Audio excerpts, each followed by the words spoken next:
Abiso po sa mga aakyat sa City of Pines ngayong long weekend dahil may mga kalsadang sarado. At mula po sa Baguio, nakatutok live si EJ Gomez. EJ. Vicky, patuloy ang ginagawang clearing operations sa mga gumuhong lupa. Gayon din ang pagsasaayos ng ilang drainage system sa ilang lugar dito sa Baguio City kasunod ng malakas na ulan nitong mga nagdaang araw. Ilang kalsada naman ang nananatiling sarado sa mga motorista, gaya na lang ng ilang bahagi nitong Cannon Road. Magdadalawang linggo matapos ang landslide sa Barangay Gisad Surong sa Baguio na ikinasawi ng 10, nagki-clearing operations pa rin ang LGU rito. Plano ng LGU na ideklarang no-build zone ang lugar. Ayon sa Baguio City Disaster Risk Reduction Management Office o DRRMO, lubhang mapanganib ang pagtatayo ng panibagong istruktura sa pinagguhuan ng lupa. Nililinis din ang tone-toneladang mga basura, debris mula sa mga nasirang bahay at nagtumbahang puno at kawayan. Sabi pa ng DRRMO, pahirap sa clearing operations ang pag-uulan sa lugar. We'll trying sana kahit 24 hours pero mahirap. Madilim, lalo na nung day 1. Medyo loose pa yung soil mula nung nangyari itong tragedy na to. Tuloy-tuloy ang ulan namin. So, in the Baguio City kasi, pag fully saturated na yung soil, even after the rains, may tendency pa rin babagsak. Nagkaroon din ng pagguho ng lupa malapit sa Ground Zero. Halos 30 pamilya ang inilikas ng LGU bilang pag-iingat.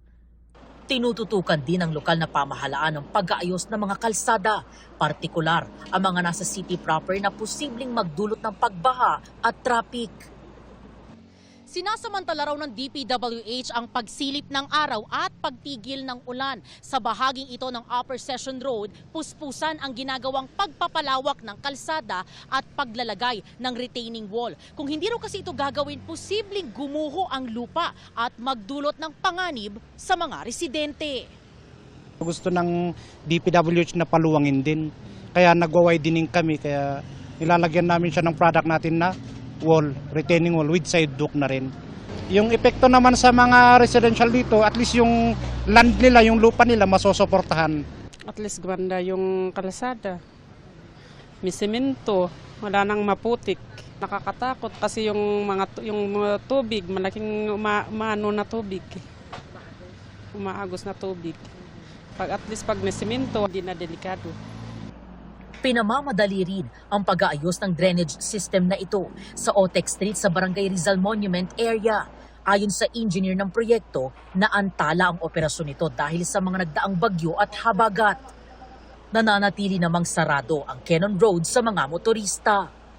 Because of the soil structure, because of the issue on the slope protection and everything, paalala lang sa mga ating mga tourists, when they come up, avoid na lang po ang Cannon Road. Use na lang yung alternate roads, ang ating Marcos Highway and yung Nagilian Road.